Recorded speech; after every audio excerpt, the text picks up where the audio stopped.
Christopher Pyne is the Education Minister. He joined me tonight here in Canberra. Christopher Pyne, welcome to 7:30. Thank you, Sarah. Now, the unity ticket that you had with Labor before the last election on education funding is now officially over. How do you expect the states to find the money to fund those school improvements that you were both in favour of? Well, the unity ticket, in fact, is entirely in place. I hate to disagree with you so early in the interview, but we promised that we would fund the school funding model over the forward estimates over the 4 years of this funding agreement. And that's exactly what we've done. Except that I think that what people understood from the unity ticket was that you shared the view that those improvements to schools, particularly lower performing schools, that was an idea, a concept and funding that you supported. People didn't understand from that you were going to disappear from that system 4 years later. Well, we're not. So the new school funding model remains in place for 4 years, as we promised before the election. In fact, ironically, we're putting more money into school education than Labor would have, because Bill Shorten took $1.2 billion out in the pre-election fiscal outlook. So we're delivering $18.1 billion for schools in 2017. Beyond that, we haven't said for a moment that the model will change. It will continue to be a needs-based model with loadings for things like disability and other disadvantage. It will increase year by year by CPI plus enrolments based on the base figure in 2017. So, in fact, the new school funding model will continue into the future. But the big ramp up to fund the Gonski reforms as they were laid out in the report, that money is not there after the forward estimates. Well, Labor was never implementing the Gonski model because the Gonski model was $114 billion over 10 years, and not even Labor was pretending that they could do that. The extra money that they used to promise was a blue sky promise that they know they could never have delivered. And if they promise to deliver it now, the question will be to them, well, where is the money coming from? Well, let's talk about the $80 billion that your government has decided to remove from the states over 10 years. Part of that is education funding, it's health and it's education. How do you think the states are going to replace that money without coming to you and asking for a raise in the GST? Well, Colin Barnett got it right today. He said that the states run public hospitals, the states run public schools. In the budget last night, their funding for the next 4 years was locked in place. We're talking about the $80 billion over 10 years. They say no they can't afford to run those schools and those hospitals without that money. So what is it that you're trying to achieve by making such a large cut over the 10 years? Well, we're not making that kind of cut because no state treasurer worth their salt would have banked their house on blue sky promises that the Labor Party put into the budget 10 years from now. Do you think that those state treasurers at the same time expected to see a Liberal government deliver them an $80 billion cut? Well, I think Colin Barnett got it right today. And what about the other premiers? Did they get it right as well? Colin Barnett is not complaining because Colin Barnett makes the both quite sensible point that the states should be responsible for their schools and for their hospitals,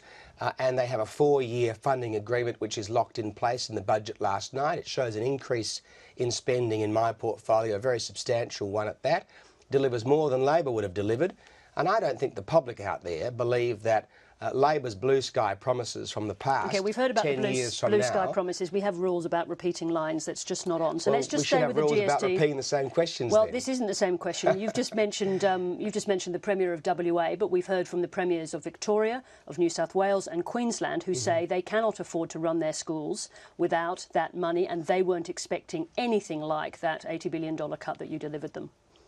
Well, you just repeated the same question and my answer remains the same, but at risk of repeating it, I'll move on to a different subject. No, because I'm asking you about the criticisms from those premiers. You've only talked about Colin Barnett. They are hugely critical of that move. So let me ask you a slightly different question. Was this a wedge to get the states to come to you for a raise in the GST? Of course not.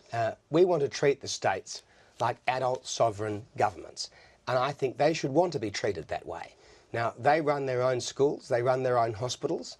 They need to find their own revenue measures if they believe that they don't have enough funds to do so. What are you suggesting there? You're suggesting some income tax raises, as were suggested in the Commission of Audit, perhaps, for the states? No, I'm not suggesting that. It's entirely a matter for the states and territories because, Sarah, they're adult governments and they need to be treated like adult governments. But they don't have access to that sort of revenue. What are you actually saying there? I don't understand what form of revenue you think the states can get their hands on to make up that shortfall.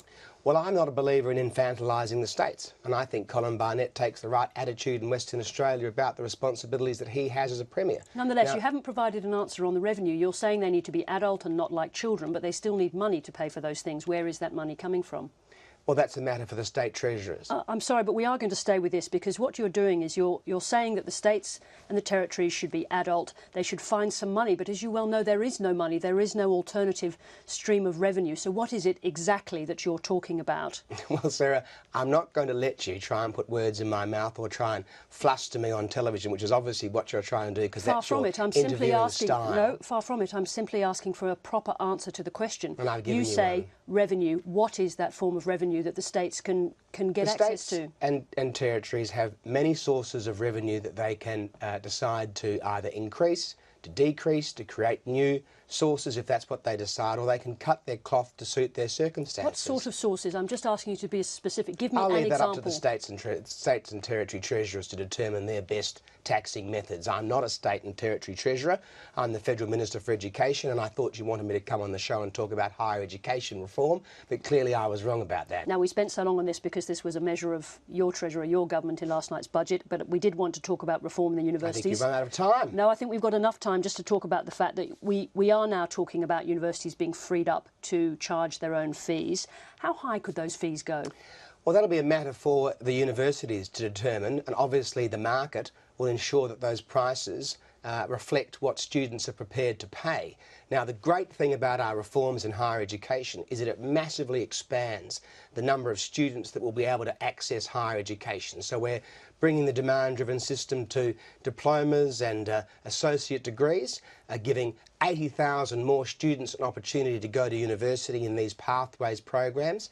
That's coupled, of course, with a new trade support loan program, which will mean that apprentices will have a great deal more support like higher education students have had.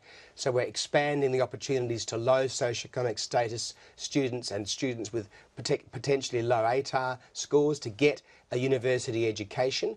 And we're going to have the biggest Commonwealth Scholarships Fund in Australia's history. So this is a great news story for people who want to have the opportunity to go to university. They'll earn 75% more than people who don't have university degrees, and they can borrow every dollar from the taxpayer, whatever the fees. Now, but just briefly, in terms of how high those fees could go, because surely if those fees go up to, say, 100,000 or even 200,000 for a medical or a law degree at one of the top universities, that's going to be a disincentive for people from lower income families who may not have access to one of those scholarships you talk about. Well, there's absolutely no evidence for that whatsoever. The evidence indicates that students don't like paying fees. They don't like having to borrow from the taxpayer and pay it back later when their income is over $50,000, but it does not deter them from going to university. In fact, we have record numbers of students at university. 577,000 students are doing higher education in Australia.